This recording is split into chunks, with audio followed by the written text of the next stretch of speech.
Dr. Welsh, thank you so much for being on our show. Thank you.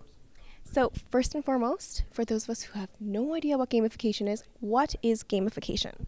So gamification is a relatively new term, and it refers to taking the principles of a game, a traditional game that you would play, and applying them to a non-game environment. So for example, you would take some of the principles of a game like competition or rewards, and you would put them in, say, a classroom. That's amazing. It sounds very exciting. I've heard a lot about the gamification movement, and I'm so excited that I'm actually here by it today. So why was it exactly developed? What was the purpose of it? I think that lots of research shows that playing a game evokes a series of emotions. And there's a lady by the name of Dr. Jane McGonigal who does a lot of work in this area.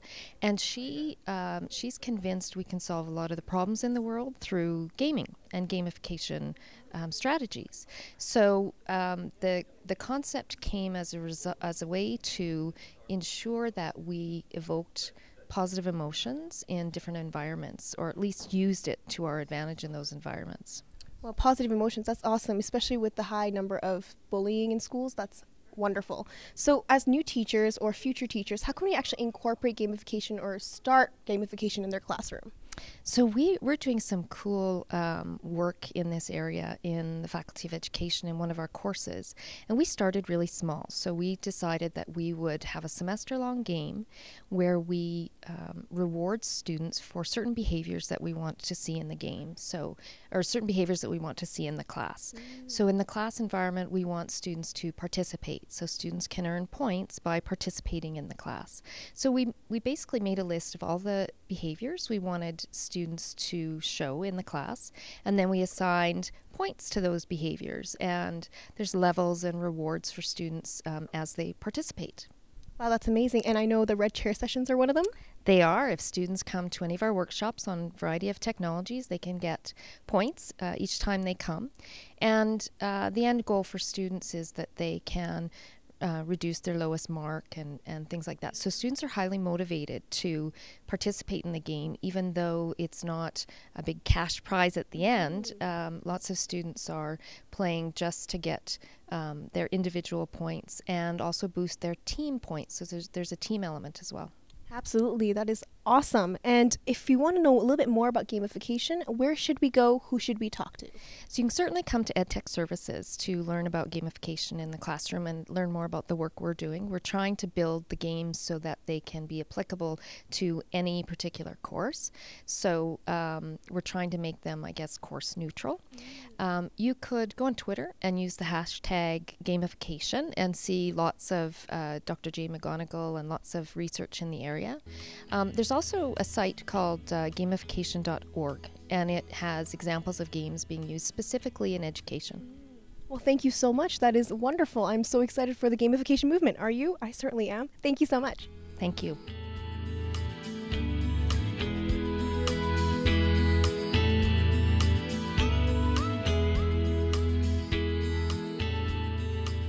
So now we have a familiar face back on Edu Life. We have the lovely Anwen Burke back on Edu Life, and she is actually an EdTech consultant and an instructor for EdTech Services at U of A. So Anwen, welcome to Edu Life. Thank you, Serena.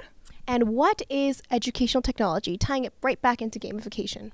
So educational technology really is any time we use technology in our teaching and learning, and it should be used as a way to enhance our teaching and learning. That's wonderful. And should we just always be using technology in the classroom? That's a big question that's been boggling new student teachers in the classroom right now. I would say absolutely not. We don't always have to be using technology in the classroom. We need to make critical decisions about when we're going to use technology and how we're going to use it. And when we can use it to enhance what we're already doing, make a task easier, or appeal to a larger audience of students, that's when we need to be using educational technology. And I also believe that inclusivity is huge for educational technology. So do you have any methods or cool ways that we could actually implement educational technology into the classroom? You know, it's really tough to answer that question. It really depends on the situation that you're in, what your classroom is, and who your students are. But as with anything we do when we're teachers, we assess who our students are, we assess what their needs are, and then we take a look and say, okay, I can see a way that technology can fit in here and help, say, this group of students learn this concept in a different way than this group of students is going to learn this concept. And speaking of helping students, where is EdTech Services? I know you guys do a lot of great things for students. EdTech Services is in Ed North 3-104. We do have lots of stuff here for students, including free coffee. That can be very important. But we also have red chair sessions, which are geared towards our EDU 210 students, but anybody is welcome to join them. They're always advertised outside the door, and anyone's welcome to join and learn about different pieces of technology. We also have breakout rooms that students can book to use the smart boards. We do smart board training. We do smart board training for IFX. And we always have people here who are willing to help students with any element of technology help that they need. And what are the hours for EdTech Services? Monday to Friday, 8:30 to 4:30. Well, Anwen, thank you so much. You bet. Thank you for having me.